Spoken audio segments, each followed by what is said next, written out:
สียงเสียและก็ตบมือเป็นกำลังใจดังๆให้กับทั้งมาแม่ทีมของเพิ่นเนาะเพิ่นพร้อมแล้วเพิ่นมาในสุดสีเขียวบ่แน่ใจว่าเป็นนางตานีหรือบ่เพิ่นเป็นนางฟ้าเนาะเพิ่นเป็นนางฟ้าขอเสียงตบมือให้กับนางฟ้าเมฆขลาสถาพรและลูกๆของเพิ่นเนี่ยนะจ๊ะเนาะเพิ่นสิมายึดเวทีแล้วมาสั่นเวทีเฮาละเด้อ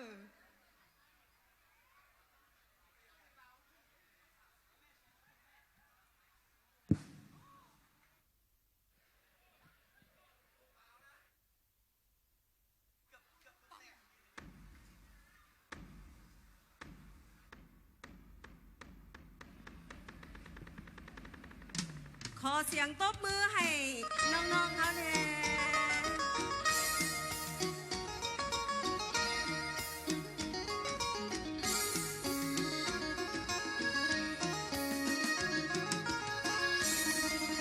ละครั้งได้ยินเสียงแคนให้อยากเห็นเมืองลาว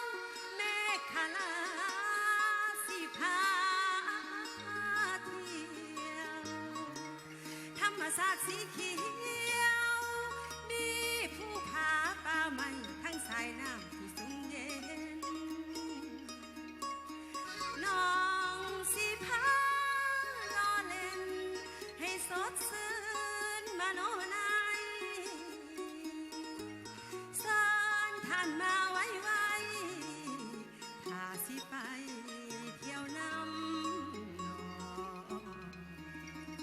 ขอเสียงตบมือยาวๆในเช้าลูกออกมาลูกทำมาหากินน้ำกันเนาะ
มานำเนาะบางนึงนี่เป็นผลงานล่าสุดเนาะกับเมฆขลาพาเที่ยวสามารถติดตามได้อยู่ใน YouTube เนาะวันนี้สิเอาผลงานเพลงเก่าๆให้ฟังเนาะหลายๆคนที่ว่าเคยเห็นเมฆขลาขึ้นเวทีอยู่ที่ไอเต็กเนาะเกือบ20 ปีหลังเนาะบ่อยากไกลบันไดเนาะเกือบ20 ปีหลังเนาะลองฟังมึงเนาะว่ายังจื้อได้บ่เนาะกับป้าผัวเก่าสิเอาผัวใหม่บัดสุดท้ายมาได้ผัวเก่าเนาะขอเสียงตบมืออีกเทื่อนึงแน่อย่าขี้ทีหลายเด้อเสียงตบมือนี่เด้ออย่าขี้ทีหลายเด้อเอาฟังต่อไปเลยเจ้า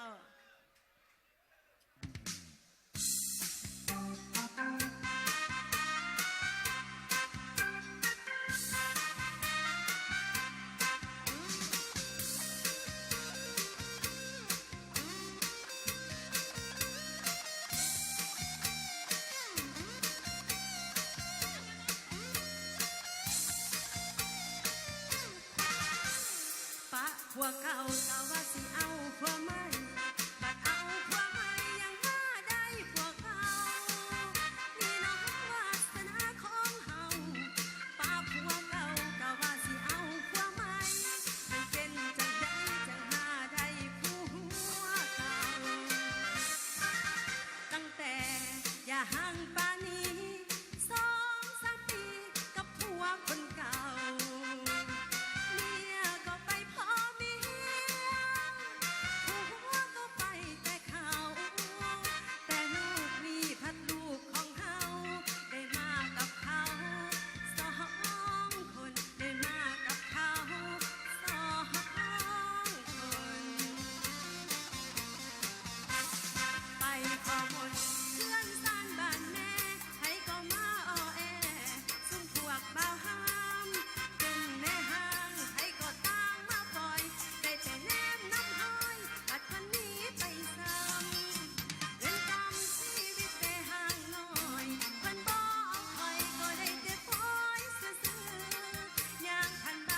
คนบอกว่า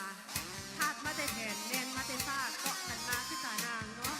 ปะกันไปแล้วก็ได้กลับมาหากันคือเก่าเนาะคือว่าสายแดนเนาะ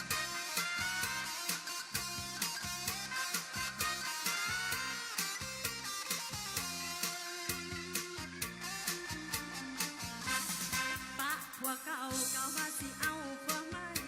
บัดเอาผัวใหม่ยังว่าได้ผัวเก่านี่เนาะวาสนาของเฮาปะผัวเก่าเก่าว่าสิเอาผัวใหม่มันเป็นจังไดจังหาได้ผัวเก่าสั่นตัวละเนอสายเนนเสียงตบมือตบมือตบมือผู้ใดตบมือมือนี่ขอให้ได้ มาคนเดียวให้ได้ครูเนาะเป็นคู่ใจครูเว้าครูบาโดนไปโดนมากับ บ่ว่ากันเนาะที่จบไปวันนึงกับเป็นผลงานเพลงเก่าๆเนาะก็คือสายแนนแต่ว่าหลายๆคนอาจจะฮู้ว่าเพลงป้าผัวเก่าสิเอาผัวใหม่หันหน้าเนาะอย่าลืมกันแล้วกันเนาะสามารถที่จะร่วมบริจาคนำพวกเขาได้เด้อทีมงานของพวกเขามื้อนี้ทุกคนมาด้วยใจเอาเสียงอันบริสุทธิ์มามอบให้กับทุกท่านที่อยู่ในนาทีนี้เพื่อที่จะแบ่งเป็นน้ำใจให้กับเพื่อนศิลปินเฮาที่กำลังเดือดร้อนอยู่ทางภาคใต้เนาะที่ว่าถือผลกระทบจากน้ำท่วมบางนึงนี่เนาะกะอยู่ในช่วงระยะฟื้นฟูกับว่าได้เนาะมีหลายๆภาคส่วนเพิ่นก็ได้จัดกิจกรรมนี้ขึ้นมาเนาะแต่ว่ากิจกรรมสำหรับศิลปินน้ำกันนี่ก็มีน่าจะมีแต่งานเดียวนี่เนาะที่จะไปซอยเหลือเฉพาะศิลปินว่าจังซี่ซะเนาะยังอีกก่อนนึงอย่าเฝ้าเบื่อเด้อผู้บ่าวเด้ออย่าเฝ้าเบื่อกันเด้อ อย่าเฝ้าเบื่อเนาะฟังล้ำไปอีกก่อนเนาะเพราะว่าอยู่3-4นี่เสื้อมาบ่เคยได้ฟังแน่นอนเนาะผลงานล้ำนี่เนาะอาจจะฝากให้กับคนที่ว่ามีหูพางใหญ่ได้น้อยหนึ่งเนาะกับคนอ้วนส่วนมองเจ้าย้อนน้ำกันได้เด้อ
ยงตบมือเนาะ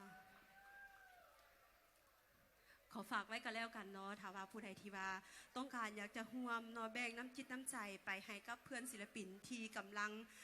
ได้รับความเดือดร้อนจากภัยน้ำท่วมอยู่ทางภาคใต้เนาะกะอย่าลืมเนาะแบ่งให้กันเนาะคนละเล็กละหน่อยก็ได้เจ้าว่าจังไดเจ้า